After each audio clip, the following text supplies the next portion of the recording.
Hello and welcome back to Nothing But Net, brought to you by Always Ballin for the player within. I'm Mike Miller and we are just a few hours removed from the NBA's 2018 trade deadline, which has snuck up on us really quite quickly. And it turned out to be quite a dramatic flurry at the end, especially if you are a Cavs fan. So, the Cavs have become the butt of a lot of jokes this season so far with their terrible defense. They seem to have fallen off a cliff in general. They're still in third in the Eastern Conference, and last night had managed to squeak a win out, 140 to 138 in overtime against the Timberwolves, and relied on a huge block and clutch fadeaway from LeBron to get that done. Less than 24 hours later, and Isaiah Thomas is out, Channing Frye out, both on their way to LA. Crowder and Rose are out on their way to Utah, although Rose isn't expected to stick around very long. Shumpert is out to Sacramento, and Dwayne Wade is now a member of the Heat again. So that's a huge overhaul of some huge, massive players in terms of reputations and ability. And in replacement of those, they've got Jordan Clarkson and Larry Nance Jr. from the Lakers, and George Hill from Sacramento and Rodney Hood from the Utah Jazz. So what do we all think of that? Well, it's clear that things were not right in Cleveland, and I think these trades are exactly what they're needed. They sort of glut and get rid of the old team almost in entirety. And by old, I mean not just how long they've been at the franchise, but also in age. And it replaces them with some young up-and-coming players, which kind of gives the Cavs a foot in both camps should LeBron decide to walk this summer or should he decide to stay.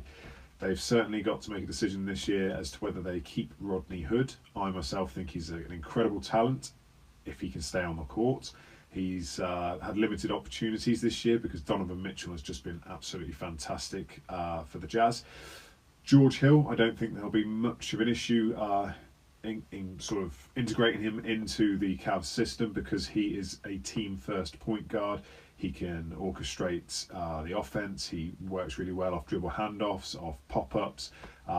He's a spot-up shooter, so he can clear out the way for when point guard LeBron takes over. Jordan Clarkson, a good scorer off the bench. He's actually, I thought, hugely undervalued at the Lakers.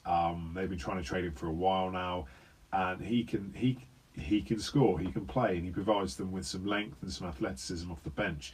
And also providing length and athleticism off the bench is Larry Nance Jr., whose father, of course, was a Cleveland Cavalier and had his number 22 retired by the franchise. So Larry Nance could provide some backup in the interim for where Love's out, but ultimately I see him taking a bench role. I think he gives them more flexibility than someone like Tristan Thompson. If the Cavs were to make it so far as the finals, who knows? That was my pre-season prediction, so I've got to stick with it. But I think ultimately the moves they made have been really, really good at just, like I say, clearing house, reset.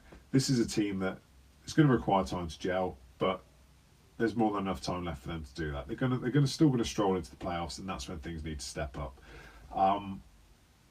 I'd be interested to know your thoughts. Did they hit or miss on these trades? I've got to admit, they took me completely by surprise. Kobe Altman and David Griffin doing a lot of work behind. Well, I bet Griffin wasn't, but Kobe Altman certainly was. Maybe LeBron was. Who knows? But do you think LeBron is more likely to stay or go now? Personally, I think there's more chance of them keeping him now because this team has got a foot ready for the future. They've got some talent for a couple of years, and it's something to build upon.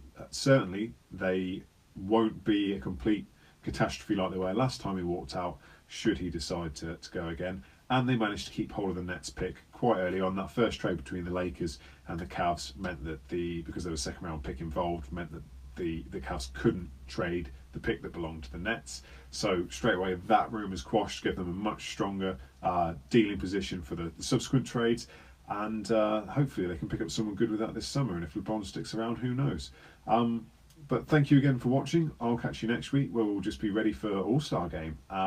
Make sure you check us out on all social media at AlwaysBallinBB. Check out Sorry, at Nothing But Net BB. But also check out Always Ballin UK, who once again thanks for sponsoring the show. And when you go to their website, alwaysballin.com, use the code Nothing But Net for 10% off your orders. I'll see you soon.